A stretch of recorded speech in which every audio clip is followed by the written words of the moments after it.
है बाबू है, सुन बताएं।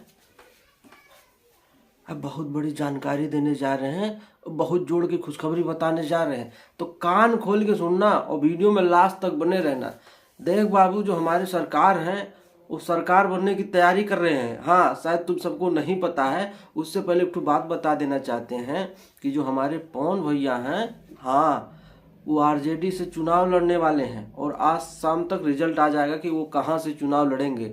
और हमको 100% आशा यही है कि आरा से वो चुनाव लड़ेंगे, वो भी आरजेडी पार्टी से, क्योंकि बीजेपी पार्टी से उनको जब टिकट नहीं मिला तो उनका ईगो बहुत जोर से हट हो गया। बोला ससुर लड़ेंगे तो आरए से लड़ेंगे, भले हमें आर के सिंह के अपोजिशन में लड़ना पड़ेगा।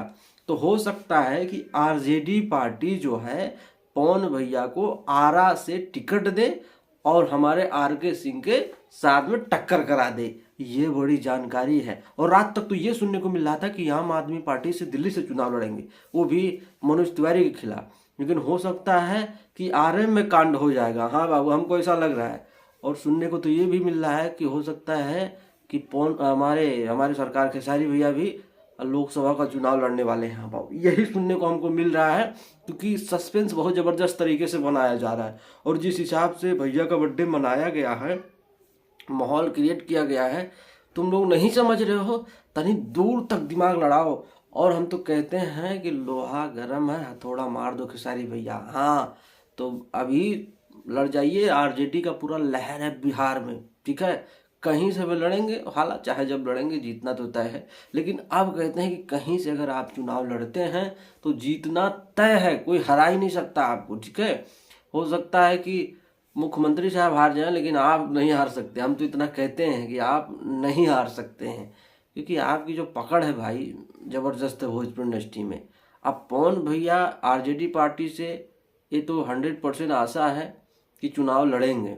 अब कहाँ से लड़ेंगे, हमको तो लगता है कि वो आरए से उतार देंगे, ठीक है, कि चल भैया आरए से तुम आप हमारे आर के सिंह के खिलाफ में लड़ो। क्योंकि बीजेपी पार्टी ने टिकट नहीं दिया भी तो फिर ले लिया। अब पता नहीं क्या है, बड़ा कुछ बवाल है, ठीक है। फिर बाद में ये तो नहीं सुनने को मिला है कि लोग बीजेपी पार्टी से पवन भैया यहाँ से चुनाव लड़ेंगे, क्योंकि बिहार का भी लिस्ट आया नहीं है। बड़ी बवाल है भाई। अब तो देखो क्या होता है। लेकिन बड़ी जानकारी ये है कि हमारे सरकार भी 2024 के लोकसभा का चुनाव लड़ सकते हैं। हाँ, और एक दिन टुनटुन यादव आके बर्थडे बोल रहे थे खेसारी भैया का, विश कर रहे थे, तो वो भी बोल रहे थे भावी सांसद आरजेडी पार्टी के। तो पता नहीं, हो सकता है कि लड़े, ठीक है। ये हमको हिंट मिल रहा है कहीं ना कहीं से। बाकी आप सबका क्या मानना है कमेंट करके बताओ। वीडियो अच्छा लगा तो लाइक मारो और चैनल को सब्सक्राइब करो। नमस्ते।